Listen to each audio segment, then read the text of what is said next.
জামাতের জন্য নজিরবিহীন সফলতা। সুখবর, আপনাদের এখন যে সুখবর দেব আপনাদের জন্য সামনে অপার সম্ভাবনা। অন্যভাবে খেলছে, তার খেলার লেভেলটা অন্যরকম। এইটাই ব্যবস্থা কইরা রাখা গেছে ডক্টর ইউনূস স্যার। উনি কাঁচা খেলোয়াড় না, সাধারণ খেলোয়াড় না। যাওয়ার আগে কিছু ঢিপ কইরা গেছে, কিছু দলিলে দস্তখত কইরা গেছে।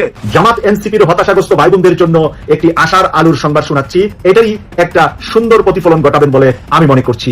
দেশের 22তম রাষ্ট্রপতি হিসেবে শপথ নিলেন প্রধান উপদেষ্টা ডক্টর মোহাম্মদ ইউনূস। বেলা 11টায় বঙ্গভবনের দরবার হলে শপথ অনুষ্ঠানে নবনির্বাচিত রাষ্ট্রপতিকে শপথ বাক্য পাঠ করা। নতুন রাষ্ট্রপতির বিষয়ে আপনাদেরকে শুভ সংবাদ শোনাবো, যদিও আমার কাছে অলরেডি তার নাম শুনলে আপনারা সবাই পছন্দ করবেন, ভালোবাসবেন। সরকারি বাসভবন ছেড়ে পালিয়েছেন দেশটির প্রেসিডেন্ট। সরকারি বাসভবন ছেড়ে পালিয়েছেন প্রেসিডেন্ট। বিএনপি দল শপথ নেওয়ার আগেই তাদের পতন শুরু হয়েছে। জামায়াত যুদ্ধের ঘোষণা দিয়েছে আজকে। নির্বাচনের ফলাফলে কারচুপি করে হাতে নাতে ধরা পড়েছে নির্বাচন কমিশনার প্রধান নাসির উদ্দিন এবং নির্বাচনের ফলাফলকে এবার বয়কট করেছে জামাত ইসলামী সহ 11 দলীয় ঐক্যজোট। স্বৈরাচার আওয়ামী লীগকে, স্বৈরশাসক আওয়ামী লীগকে যদি কেউ জায়গা দেয়, যদি কেউ তাদেরকে আবার পুনরায় তাদের জায়গায় ফিরিয়ে আনতে চায়, তাদের পুঙ্খানুভাবে বিচার আচার না করে জনাব তারেক রহমানের নেতৃত্বে নবনির্বাচিত সরকার বিএনপি নেতৃত্বাধীন জোট তারা বাংলাদেশের রাষ্ট্র ক্ষমতায় অধিষ্ঠিত হতে যাচ্ছে। আনুষ্ঠানিকভাবে রাষ্ট্র পরিচালনায় তারা অংশগ্রহণ করতে যাচ্ছে। দর্শক, নির্বাচন হয়ে যাওয়ার পর থেকেই কিন্তু আলোচনা বা সমালোচনা সৃষ্টি হচ্ছে যে বর্তমান রাষ্ট্রপতি শাহাবুদ্দিন চুপ্পুর ক্ষমতা শেষ হওয়ার পরে নতুন রাষ্ট্রপতি হিসাবে কে শপথ গ্রহণ করবে বা নতুন রাষ্ট্রপতি কে হবে। প্রিয় দর্শক, এ নিয়ে কিন্তু রাজনীতির মহলে আলোচনা সমালোচনার ঝড় সৃষ্টি হয়েছে। প্রিয় দর্শক, অনেক বিশ্লেষক মন্তব্য করছেন যে ডক্টর মোহাম্মদ ইউনূস রাষ্ট্রপতি হিসাবে ক্ষমতা গ্রহণ করুক এবং বাংলাদেশকে একটি সুন্দর এবং উন্নয়নশীল রাষ্ট্র হিসাবে গড়ে তুলুক। প্রিয় দর্শক, আপনার মূল্যবান মতামতটি কি? আপনি কি চাচ্ছেন যে ডক্টর মোহাম্মদ ইউনূস রাষ্ট্রপতি হিসাবে শপথ গ্রহণ করুক বা তাকে রাষ্ট্রপতির ক্ষমতা দেওয়া হোক? তা আপনার মূল্যবান মতামতটি অবশ্যই কমেন্টে জানিয়ে যাবেন। প্রিয় দর্শক, এছাড়াও কিন্তু নির্বাচন কমিশনালকে জামাত ইসলাম সহ 10 দলীয় যে ঐক্যজোটটি ছিল, সেই ঐক্যজোটের সকল প্রার্থীরা কিন্তু নির্বাচনকে বয়কট করার একটি সিদ্ধান্ত নিয়েছে। প্রিয় দর্শক, এই সব বিষয় নিয়ে আজকের ভিডিওটি সাজানো হয়েছে। তাই বলবো প্রিয় দর্শক, যারা ভিডিওটি অন করেছেন তারা ভিডিওটি না টেনে সম্পূর্ণ মনোযোগ সহকারে দেখবেন, তাহলেই বুঝতে পারবেন আজকের ভিডিওর মূল রহস্য বা আসল ঘটনাগুলো। তো প্রিয় দর্শক, চলুন দেখে আসি আজকের সেই কাঙ্ক্ষিত ভিডিওগুলো। তবে তার আগে বলি, যারা এখন এই চ্যানেলটি সাবস্ক্রাইব করেননি তারা সাবস্ক্রাইব করে পাশে থাকা বেল আইকনটি বাজিয়ে দিবেন। আর যারা ইতিমধ্যে চ্যানেলটি সাবস্ক্রাইব করে রেখেছেন তাদেরকে অসংখ্য ধন্যবাদ। তো চলুন দর্শক, আমরা একটা লাইক দিয়ে ধারাবাহিকভাবে ভিডিওর সকল বিস্তারিত আলোচনা দেখে আসি। ভোটের ফলাফলে জামাতের জন্য নজিরবিহীন সফলতা। সুখবর, জামাত শিবিরের লোকজন আবার জেগে উঠুন। আপনাদের এখন যে সুখবর দেব আপনাদের জন্য সামনে অপার সম্ভাবনা। জাস্ট ঘুরে দাঁড়ান, আমার এই আলোচনা শেয়ার করে সারা বাংলাদেশের প্রত্যেক জামাত শিবিরকে শোনার সুযোগ করে দেন। মুমিন কখনো হতাশ হয় না। আপনার তো হারেন নাই, আপনারা জিতে গেছেন। কত বড় বিজয়! আল্লাহ আপনাদেরকে কত বড় সফলতা দান করেছে। আপনি শুনে অবাক হবেন, আবার মুহূর্তে জেগে উঠবেন। কোনো ভয় নাই। আপনার জন্য আগামী বাংলাদেশ, আপনার জন্য আগামী বাংলাদেশের ক্ষমতা। এবং এবার ক্ষমতায় না এসে যে কতটা ভালো হয়েছে এবং আপনার ক্ষমতার রাস্তা যে কতটা ক্লিয়ার হয়েছে। কিছুদিন পরে, কয়েক মাস পরে দেখবেন চারিদিকে আপনাদের বিজয় শুরু হয়ে গেছে। দেখবেন চেয়ারম্যান, মেম্বার, উপজেলা chairman, city corporation, mayor, councillor সব আপনাদের। পুরো জনমত জামাতের পক্ষে ঘুরে যাচ্ছে মূর্তি। জামাতের জয় জয়কার দেখবেন। দর্শক, কি করেছে নির্বাচনে জানেন? জামাত হারে নাই, জামাত জিতেছে। দেখেন, আমি প্রথমে বলি যে আমি আগে থেকে বলেছি জামাতকে এবার ক্ষমতা আনার চেষ্টা করেছি, এটা যেরকম সত্য, আবার এবার ক্ষমতায় না আসলে ভালো, এটা আমি অনেকবার বলেছি, আপনারা শুনেছেন। স্পষ্ট কথা, কারণ দেশ একটা ধ্বংসস্তূপের মধ্যে দাঁড়িয়ে আছে। এই পরিস্থিতিকে স্থিতিশীল করা, বিশেষ করে অর্থনৈতিক চ্যালেঞ্জ মোকাবিলা করা, কূটনৈতিক চ্যালেঞ্জ মোকাবিলা করা, এটা অত্যন্ত কঠিন। বা মানুষের যে অতি প্রত্যাশা, সেটা পূরণ করা বাস্তবিক পক্ষে কঠিন। তার মধ্যে বিএনপি তো সন্ত্রাসী কার্যক্রম করছে এবং চাঁদাবাজি করছে, এবং বিএনপি আপাতমস্তক একটা দুর্নীতিগ্রস্ত দল। তাদের রক্তের সাথে দুর্নীতি মিশে আছে। দুর্নীতি থেকে তারা দূরে থাকতে পারবে বলে মনে হচ্ছে না। তো জনগণের আশা আকাঙ্ক্ষা আইন কিছু করতে পারবে না। অলরেডি সারা বাংলাদেশে বিএনপি সন্ত্রাস দেখে বিধানসভা যারা ভোট দিয়েছেন তারা অতিষ্ঠ। হিন্দুদেরকে নির্যাতন শুরু করেছে বিএনপি লোকজন, এবং হিন্দুরা বলছে আমরা দেশে চলে যাবো। হিন্দুদেরকে জামাত ট্যাগ দিয়ে মারছে, যে দাঁড়িয়ে ভোট দেওয়া কেন হত্যা করেছে। হত্যা দিয়ে তাদের বিজয় উদযাপন শুরু করেছে, মানুষ ক্ষিপ্ত হয়ে উঠেছে। মুক্তিযোদ্ধা বিশ্ববিদ্যালয়ের ভাইস চ্যান্সেলরকে অবাঞ্ছিত ঘোষণা করে মব সৃষ্টি করছে। ক্ষমতায় আসলে সরকার গঠন করলে এরা ডিজাস্টার ঘটাবে। বুদ্ধি আছে জামাতের পায়ে ধরা, এটা আমি দিয়েছি। জামাতের পা ধরলে তারা মোটামুটি স্থিতিশীল ভাবে হয়তো 5 বছর পূরণ করতে পারবে। আমরা চাই জামাতের হাতে পায়ে ধরে 5 বছর চালাক। কিন্তু ভোটের সমীকরণে এবং বাস্তবিক পক্ষে যা ঘটে গিয়েছে, জামাতের পা ধরা ছাড়া তারা আমাদের দেশ চালাতে পারবে না। দেশব্যাপী জামাত শিবিরের যারা কাজ করেছেন আপনারা কিছুটা হতাশ, আমি জানি। আপনাদের জন্য আলোচনা। আপনাদেরকে অনেকে ভয়ভীতি দেখাচ্ছে। একদিন 2 দিন ধরে দেন, আমরা আপনাদের সাথে আছি। আবার আপনাদেরকে জাগিয়ে তুলবে, ভয় থাকবে না। আপনাদেরকে কোনো সন্ত্রাসী কিছু বলতে পারবে না। আপনারা নাগরিক তারেক রহমান জামাতের পা ধরে দেশ চালাতে বাধ্য হবে। সেই পরিস্থিতি ক্রিয়েট করবে। কারণ কি ঘটেছে দেখেন, বাংলাদেশে জামাতকে ইঞ্জিনিয়ারিং করে ভোট কারচুপি করে হারিয়ে দেওয়া হয়েছে, কিন্তু জামাত ভোট পেয়েছে প্রায় 44%। বিএনপি ভোট পেয়েছে জামাতের চাইতে মাত্র 2.7% বেশি। এর মানে বিএনপি জামাতের মধ্যে ভোটের পার্থক্য কম, কিন্তু যারা শিক্ষিত, জেনজি, সচেতন, তাদের 80% জামাত। অর্থাৎ জামাত কিন্তু শক্তিতে বিএনপি চেয়ে দাঁড়াবে। তো আপনারা চোখের সামনে যা দেখেছেন যে সবাই জামাত, বিএনপি কোথায়? আসলে সেটা কিন্তু বিএনপি অগ্রগতির ক্ষমতা এসেছে, নিরঙ্কুশ সংখ্যাগরিষ্ঠতা আছে। কিন্তু এখন যে 5 আগস্ট পরবর্তী বাংলাদেশ, এখানে তো ভাই সে আগের মতো আচরণ চলবে না। আপনি বেকায়দায় পড়বেন। আর জামাত ক্ষমতা আসলে অর্থনীতিকে স্থিতিশীল করা, বেকারত্ব দূরীকরণ করা, এগুলো সত্যি অতি কঠিন হতো। এখন জনগণ দেখুক যে বিএনপি কি চালায়, তারা কি পারে, ভোট দিয়েছেন মজা বুঝেন। নেতৃত্বাধীন জোট তারা বাংলাদেশের রাষ্ট্র ক্ষমতায় অধিষ্ঠিত হতে যাচ্ছে, আনুষ্ঠানিকভাবে রাষ্ট্র পরিচালনায় তারা অংশগ্রহণ করতে যাচ্ছে, নিজেদের কাঁধে দায়িত্ব তুলে নিতে যাচ্ছে।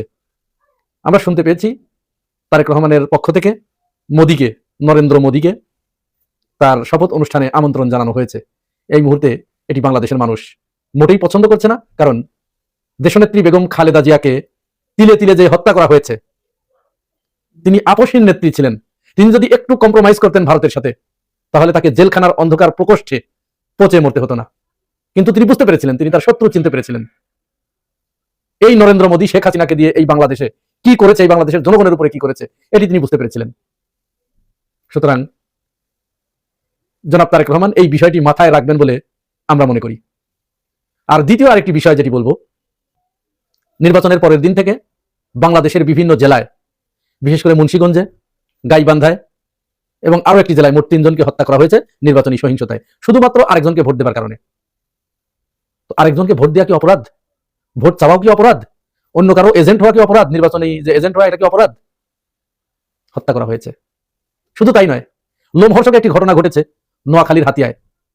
2018 সালে নোয়াখালীর সুবর্ণচরে ধানের শীষে ভোট দেবার অপরাধে আওয়ামী দুর্বৃত্তরা, আওয়ামী সন্ত্রাসীরা ওইখানের একজন মুক্তিযোদ্ধার নেতৃত্বে, আমাদের মিডিয়াগুলো এই কথাগুলো বলে না, একজন মুক্তিযোদ্ধার নেতৃত্বে এক গৃহবধূকে গণধর্ষণ করেছিল।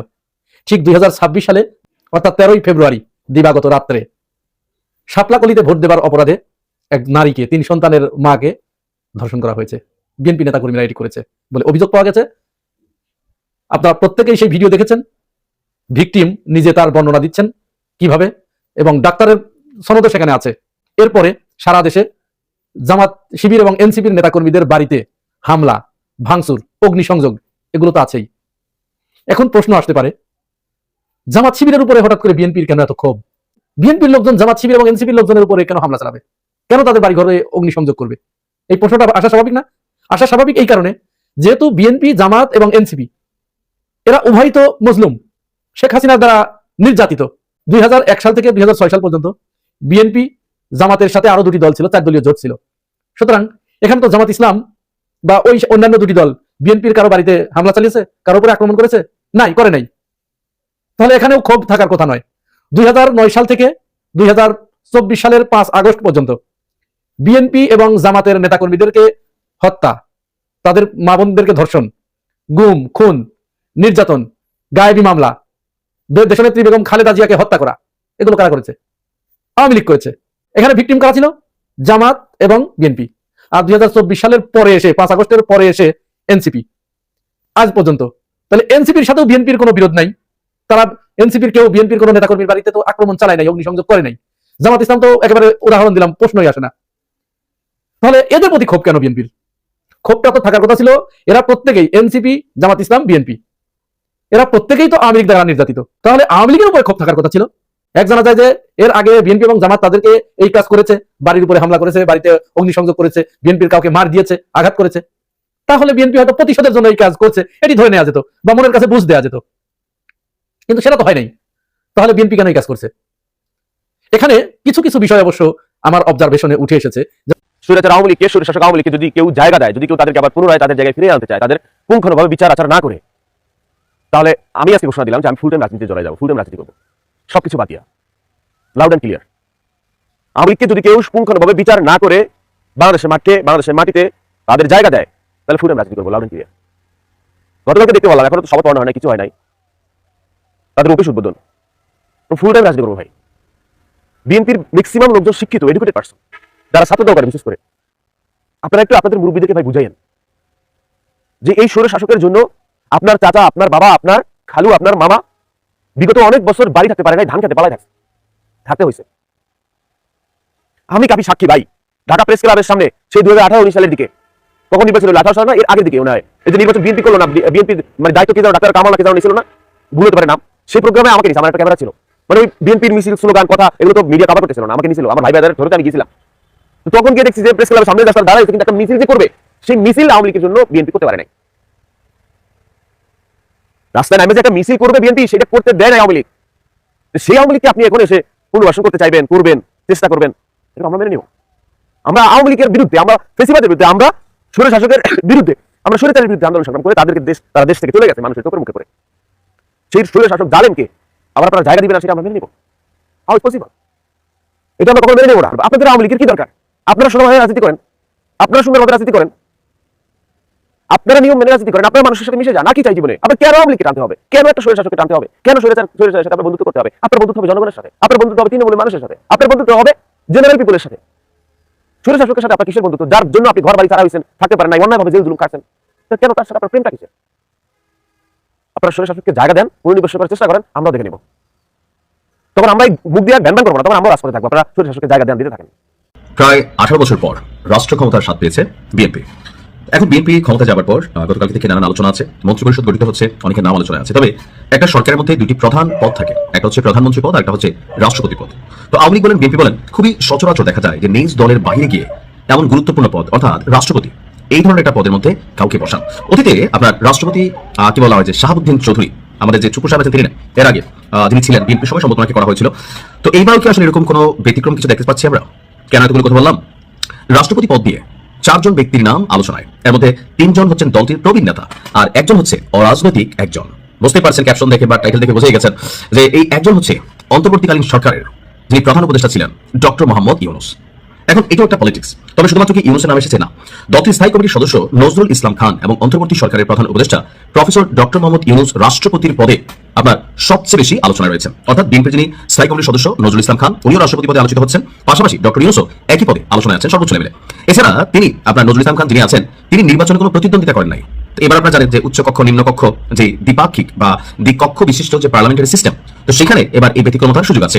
তো বলা হচ্ছে যে নজরুল ইসলাম খান তিনি নির্বাচনে প্রতিদ্বন্দ্বিতা না করলেও আপনার এবার তার নামটা আলোচনা। এছাড়া তিনি অতীতে কোনো মন্ত্রণালয় বা মন্ত্রিত্ব পাননি, তবে দীর্ঘদিন ধরে বিএনপির রাজনীতিতে সুনামের সহিত স্বচ্ছতার সহিত রাজনীতি করেছেন। আর ব্যক্তি জীবন যে ক্যারিয়ার, সেখানে একমাত্র কুয়েতে তিনি রাষ্ট্রদূতের একটা দায়িত্ব পালন করেছেন।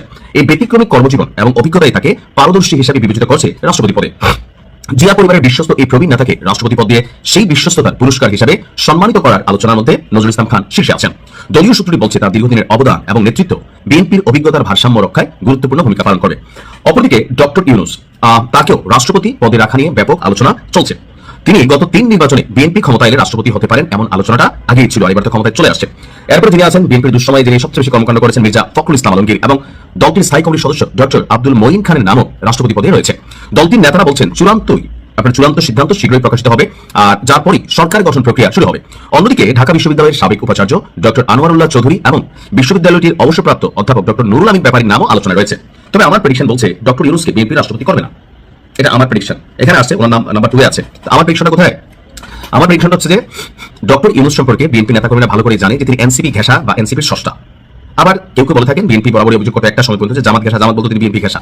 তো এই সকল পয়েন্ট অফ ভিউতে অথবা দীর্ঘদিন দলটি মানে একটা রাষ্ট্রের প্রধান উপদেষ্টা ছিলেন, তো সেখান থেকে প্রশাসনিক সেটআপমেন্ট অনেক কিছুই ওনার কন্ট্রোলে এখন কিছুটা চলে আসছে। তো সেই জায়গা থেকে এত গুরুত্বপূর্ণ একটা পদ বিএনপির জায়গা থেকে বিএনপি ডক্টর ইউনূসকে করবে বলে আমার মনে হয়। আমার ব্যক্তিগত অ্যানালাইসিস, যতটুকু আবহাওয়া প্রেক্ষাপট বুঝছি, তারপরেও ব্যতিক্রম হতে পারে, যেহেতু দ্বিতীয় তালিকায় তিনি রয়ে গেছেন, তার নামটা আছেন। দেখা যাক কি হয়। তবে আমি মনে করি নজরুল ইসলাম খানকে একজন বিচক্ষণ, স্বচ্ছ, ভালো মানুষ, রাজনীতিবিদ, এটা ওনাকে দেওয়া যায়। বাংলাদেশের ইতিহাসে নির্বাচন পরবর্তী সময়ে কোন রকমের স্ট্রং বিরোধী দল বাংলাদেশ জাতীয় সংসদ পেয়েছে এরকম কোনো ইতিহাস নাই। যখন আওয়ামী লীগ ক্ষমতায় থেকেছে তখন বিরোধী দল হিসেবে যখন রান করেছে বিএনপি, তখন যেহেতু আওয়ামী লীগ এবং বিএনপির মধ্যে তেমন কোনো পার্থক্য নয়, কারণ তারা যা করে আওয়ামী লীগও তা করে, আওয়ামী লীগ যা করে বিএনপিও তা করে, সুতরাং একজন আরেকজনের দোষ ধরা বা বিভিন্ন রকমের সাজেশন প্রোভাইড করা এটা তাদের মধ্যে ছিল না। কিন্তু আবার বিএনপি যখন ক্ষমতায় আসছে, আওয়ামী লীগ যখন বিরোধী দল হয়েছে, ঠিক এই কাজটাই কিন্তু করছে। কিন্তু এই 2026 সালে যেটা সংসদ হইতে যাচ্ছে, এই সংসদ বিএনপির জন্য সবচেয়ে বড় চ্যালেঞ্জ হয়ে দাঁড়াবে, কারণ জামাত ইসলাম ওই জায়গায় শক্তপোক্ত একটা প্রতিদ্বন্দ্বী হিসাবে কিন্তু আবির্ভূত হয়েছে। সাথে আছে এনসিপি, সাথে আছে আরো 11 দল, যারা সব মিলে কিন্তু একটা বিশাল রকমের ভ্যাচাল বলা যায়। এই ব্যাটেলের মুখোমুখি বিএনপি কে করতে হবে এবং বিএনপি কে চ্যালেঞ্জ করে এই কাজগুলো সামনের দিনে এগিয়ে যেতে হবে। আমরা জানি বিভিন্ন কথাবার্তা হচ্ছে, বিভিন্ন ইঞ্জিনিয়ারিং হয়েছে, বিভিন্ন কিছু, ওইটা ভিন্ন আলাপ। কিন্তু যে আলাপে যাইতে চাই সেটা হচ্ছে জামাত ইসলামী ছায়া সংসদ তথা শেরু ক্যাবিনেট করবে। এই শেরু ক্যাবিনেটটা কি, এটা যদি সংক্ষিপ্ত আকারে একটু বুঝে নেই, সেটা হচ্ছে বিএনপি যতগুলো মন্ত্রী পরিষদ থাকবে, যতগুলো মন্ত্রণালয় থাকবে, প্রধানমন্ত্রী থেকে শুরু করে সেসব যতটা থাকুক, 50টা 60টা 70টা যা পারে তা যখন থাকবে, তার বিপরীতে কিন্তু জামাত ইসলামী তাদের মন্ত্রী পরিষদ গঠন করবে। যেমন প্রধানমন্ত্রীকে অনুসরণ করে একজন ছায়া প্রধানমন্ত্রী থাকবেন, সেটা জামাত ইসলামের আমির ডক্টর শফিকুর রহমান। এমনকি শিক্ষামন্ত্রী, অর্থমন্ত্রী, বাণিজ্য মন্ত্রী, রেলমন্ত্রী, যত মন্ত্রী আছে সব মন্ত্রীকে অনুসরণ করে একটা শেরু ক্যাবিনেট কিন্তু থাকবে। এই শ্যাডো ক্যাবিনেটের ধারণা যেটা, এই ধারণাটা কিন্তু 2010-এ বিএনপি একবার বাস্তবায়ন করতে চেয়েছিল, কিন্তু বিএনপি সেটা পারে নাই। কারণ হচ্ছে আওয়ামী লীগ যখন সংসদ রান করেছে তখন বিএনপি ওয়াকআউট করেছে, ঝগড়া করেছে, টেবিল চাপিয়েছে। এই যে একজন আরেকজন, একদল আরেক দলের প্রতি একটা বিদ্বেষী চালিয়েছে সবসময়, দেশের ভবিষ্যৎ নিয়ে তারা তেমন একটা কাজ করতে পারে নাই। তাদের একটা উদ্দেশ্য ছিল আমাকে ক্ষমতায় যাইতে হবে, কিন্তু জামাত ইসলাম ক্ষমতায় যাইতে হবে এই টেন্ডেন্সিটা তো ছিল, কিন্তু যেহেতু হাতছাড়া হয়ে গেছে যে কোনো ইঞ্জিনিয়ারিং কারণে হোক, কিন্তু বর্তমানে তো বিরোধী দল হিসেবে যেহেতু আমরা মেনে নিয়েছি নিজেদেরকে, সেই জায়গায় রাষ্ট্রকে প্রোভাইড করতে হবে, রাষ্ট্রকে দেখিয়ে দিতে হবে যে আপনারা যাদেরকে নির্বাচিত করেছেন, যে সরকার রান করতেছে, সে যেভাবে মন্ত্রণালয় চালাচ্ছে, সে যেভাবে পলিসি আপনাদের সামনে উপস্থাপন করতেছে, ধরেন একটা শিক্ষার পলিসি আপনাদের সামনে বা আমাদের সামনে কিন্তু তারা ওই যে মেলে ধরলো, তখন আমরা কিন্তু এর বিপরীতে, অর্থাৎ জামাত ইসলাম এর বিপরীতে একটা স্বচ্ছ শিক্ষা দ্বারা কিন্তু তারা প্রোভাইড করবে। যদি তাদের সাথে না মিলে, সেই জায়গায় জনগণকে দেখাবে যে দেখো বিএনপি যেটা করতে যাচ্ছে তার থেকে বেটার অপশন আমাদের কাছে আছে। তার মানে এই যে ছায়া সংসদ বা শ্যাডো ক্যাবিনেট, এটার মানে এই না যে বিএনপি একটা কিছু আনবে, সেখানে শুধু এটাই বলবে যে আপনাদেরটা আমরা মানি না, আপনাদেরটা আমরা বাদ দিলাম, আপনারা বুঝে নিয়ে আসছেন, এখানে কিন্তু থামবে না। জামাত ইসলাম যেটা করবে সেটা হচ্ছে, জামাত ইসলামের কাছে তো পলিসি আছে, জামাত ইসলাম তো সরকার গঠন করতে চাইছিল, সেই জায়গায় অসংখ্য পলিসি কি তাদের মধ্যে আছে, অসংখ্য পলিসি মেকার আছে। তো এই জায়গা থেকে যা কিছু তারা প্রোভাইড করবে, শত মন্ত্রণালয় আছে, সব মন্ত্রণালয়ের বিপরীতে একজন করে কিন্তু শ্যাডো ক্যাবিনেটের একজন মন্ত্রী থাকবেন, অর্থাৎ ছায়া মন্ত্রী থাকবেন। অর্থাৎ এই যে বাণিজ্য মন্ত্রী যা করতেছেন সেটা সবসময় খতিয়ে দেখা হবে, কি করতেছেন, কিভাবে করতেছেন, সবকিছু করে তার সবকিছু অ্যানালাইসিস করে জনগণকে প্রোভাইড করা হবে, জনগণের সামনে নিজেকে মেলে ধরা হবে। এতে জামাত ইসলামের লাভ হবে কি, জামাত ইসলাম একটা এই যে সংসদ চালানোর মতন একটা অভিজ্ঞতা সেটা কিন্তু অর্জন করে ফেলবে, এবং জনগণকে কিন্তু তাদের যে বেটার অপশনগুলো আছে বিএনপি থেকে এটা প্রোভাইড করবে। যে দেখো বিএনপিকে যদি সরকার না বানিয়ে আমাদেরকে বানাইতো, তাহলে আমরা এটা প্রোভাইড করতাম, তোমাদের জন্য আরো বেটার হইতো। তখন জনগণ বুঝবে হ্যাঁ হ্যাঁ এটা তো সত্য কথা, জামাত ইসলামকে সরকার না বানাইতে ভুল করে ফেলছে। সুতরাং জামাত ইসলাম কিন্তু তারা এই শ্যাডো ক্যাবিনেটের মাধ্যমে তারা সরকারের একটা দ্বিতীয় সরকার হিসেবে রান করবে, অর্থাৎ সরকারের পরিবর্তে একটা সরকার কিন্তু তাদের পিছনে পিছনে, অর্থাৎ তাদেরকে ফলো করে থাকবে। এই ফলোটা হবে শুধু অনুসরণ করবার জন্যই নয়, এই ফলোর মধ্যে এমনটা দেখা হবে যে তারা কি করতেছে, অনুসন্ধান করে সবকিছুকে একদম চুলচারা বিশ্লেষণ করে জনগণের সামনে প্রোভাইড করলে জনগণ উপকৃত হবে, দেশ উপকৃত হবে, এবং বিএনপির ওই জায়গায় জবাবদিহিতা, স্বচ্ছতার জায়গা আরো পরিষ্কার হবে। তবে একটা কথা মনে রাখতে হবে, আমরা এখন সবাই কিন্তু আতঙ্কগ্রস্ত হয়ে গেছি, আমরা সবাই এখন ভাবতেছি যে না কি করে ফেলে, বিএনপি করবে, সেই করবে, এবং অনেকেই বলছে যে খালেদ মুহিউদ্দিন একটা প্রশ্ন করছে, আপনি যদি অভয় দেন তাহলে স্যার আপনাকে একটা প্রশ্ন করবো। এই যে তেলবাজি, একটা তেলের উপরে তেল, এগুলোর কারণেই কিন্তু হাসিনা ফ্যাসিস্ট হয়েছিল। তারেক রহমান কিন্তু ফ্যাসিস্ট হন নাই, তারেক রহমান তিনি তারেক রহমানের জায়গায় আছেন। তারেক রহমান বাংলাদেশের প্রধানমন্ত্রী, আমাদের প্রধানমন্ত্রী, সবার প্রধানমন্ত্রী, যিনি আমাদের এখন বর্তমানে বাংলাদেশের অভিভাবক, সুতরাং আমরা তাকে অস্বীকার করতে পারি না, তিনি আমাদের প্রধানমন্ত্রী। কিন্তু কথা হয়েছে আমরা তাকে তেল মারতে মারতে তাকে আমরা ফ্যাসিস্ট বানাবো, নাকি আমরা এই বাংলাদেশে আমরা তাকে পলিসি প্রোভাইড করে, পলিসি ডিবেটের মাধ্যমে তার ভুলগুলো শুধরিয়ে আমরা সবকিছু প্রোভাইড করে তাকে সঠিক ট্র্যাকে রাখবো। আর একটা মানুষকে সঠিক ট্র্যাকে রাখতে হলে তার সমালোচনা করতে হবে, তার ভুলগুলো ধরিয়ে দিয়ে তাকে সঠিক লাইনে যখন রাখবো, তিনি যখন সঠিক থাকবেন, তখন তিনি যেমন বাংলাদেশের একজন সঠিক আদর্শবান নেতা হতে পারবেন, বাংলাদেশের জনগণের হৃদয় জয় করতে পারবেন, ঠিক তেমনিভাবে হাসিনা হওয়া থেকে তিনি বিরত থাকবেন। আর হাসিনা হলে কি হয় দেখেন, হাসিনা হলে বাংলাদেশের মানুষের ভালোবাসা থেকে বঞ্চিত হবেন, মোল্লা জানাজা থেকে বঞ্চিত হবেন, নানাবিধ সমস্যা আছে। তো এই কাজ কিন্তু আমরা বিএনপির সাথে হোক, এটা আমরা কখনোই চাই না। তারেক রহমান এই প্রধানমন্ত্রীর দায়িত্ব হিসেবে তিনি যেভাবে রান করবেন সেটা অবশ্যই ভালো হোক, আমরা সেটা চাই, কারণ ভালো হলে আলটিমেটলি কিন্তু আমাদের দেশটাই ভালো হবে। আর আমরা আমাদের দায়িত্ব আমরা খুব সুন্দরভাবে পালন করব। আমাদের এই নেতৃত্ব কিন্তু জটিলতম নেতৃত্ব হবে না, আমাদের নেতৃত্ব হবে একদম স্বচ্ছ আয়নার মতন পরিষ্কার এবং দুর্নীতিমুক্ত, ভেজাল মুক্ত, এবং ইতিহাসের শ্রেষ্ঠ একটা শ্যাডো ক্যাবিনেট ইতিহাসের প্রথমবারের মতো বাংলাদেশ পেতে যাচ্ছে, যেটা ব্রিটেনে আছে, যেটা কানাডায় আছে, যেটা নিউজিল্যান্ড সহ বিভিন্ন উন্নত রাষ্ট্রগুলোতে এই চর্চাটা হয়, এই চর্চাটা কিন্তু আমরা বাংলাদেশে করবো ইনশাআল্লাহ। এতে করে বাংলাদেশকে আমরা অনেক দূর এগিয়ে নিয়ে যেতে পারবো। আমরা বিএনপির যে কোনো পলিসি নিয়ে শুধু আপত্তি তুলব, বিষয়টা এরকম না, আমরা তাদের পলিসিকে চ্যালেঞ্জ করে আমাদের পলিসিও আমরা জনগণের সামনে তুলে ধরবো। সেই জায়গা থেকে সমন্বয় করে যদি কাজ করা হয়, অবশ্যই দেশের জন্য উন্নতি এবং কল্যাণ আসবে। আমরা দিন শেষে চাই যে এই দেশটা ভালো চলুক, আমরা ভালো চলি, আমাদের দেশকে আমরা উন্নত জায়গায় নিয়ে যেতে চাই। সেটা তারেক রহমানও চান, সেটা জামাত ইসলামও চায়। হ্যাঁ, ভুল ত্রুটি যা আছে সবগুলো আমরা এক সাইডে রেখে আমরা যেন খুব ভালোভাবে আগে যেতে পারি, আমরা যেন একে অপরের সহযোগী হই, কখনো আমরা যেন বিদ্বেষের মধ্যেই পড়ে না থাকি, সেটা আমাদের জন্য অবশ্যই একদম ফোকাস করতে হবে, যেটা জামাত ইসলামের আমির ডাক্তার শফিকুর রহমান স্যারের নেতৃত্বেই হবে, এবং আমরা এটা পারবো। আর আমাদের শিশির মনির ভাই তিনি তো আছেনই মাশাআল্লাহ, এবং এই আমাদের যে জামাত ইসলামের যে শ্যাডো ক্যাবিনেটটা হবে, আপনি জাস্ট চমকে যাবেন, এমন সুন্দর শ্যাডো ক্যাবিনেট হবে, অসাধারণ, অভূতপূর্ব, যেটা বিএনপি তাদের মন্ত্রী পরিষদ গঠন করার পরপরই আমরা সেটা গ্রহণ করব। কারণ তারা যে কয়টা মন্ত্রণালয় গঠন করবে, ঠিক আমরাও ঠিক ততটাই মন্ত্রণালয় গঠন করব, এবং তাদের কাজের সমালোচনা, তাদের কাজের ভুল ধরা, এবং তাদের কাজের শুধু ভুলই ধরবো না, তাদের কাজের সুন্দর সমাধানও আমরা জাতির কাছে পেশ করব। এটাই হচ্ছে শ্যাডো ক্যাবিনেট। আর শ্যাডো ক্যাবিনেটের কাজ এবং তার পরিধি, এটা অত্যন্ত একটি সূক্ষ্ম এবং সুদূরপ্রসারী চিন্তা ভাবনা, যেটার কারণে জামাত ইসলাম আগামীতে সরকার গঠন করবার জন্য এক অভূতপূর্ব সিদ্ধান্ত নিয়েছে। তাই আমাদেরকে ধৈর্য এবং সবরের সাথে আমাদের কাজগুলো যেন সম্পূর্ণ করতে পারি, এটার জন্য আমাদেরকে প্রচেষ্টা করে সামনের দিকে এগিয়ে চলবো। ইনকিলাব জিন্দাবাদ। প্রিয় দর্শক, আমি আশা করছি ভিডিওটি সম্পূর্ণ মনোযোগ সহকারে দেখেছেন।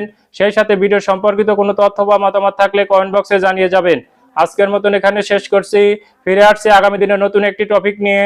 সে পর্যন্ত সবাই ভালো থাকবেন, আল্লাহ হাফেজ।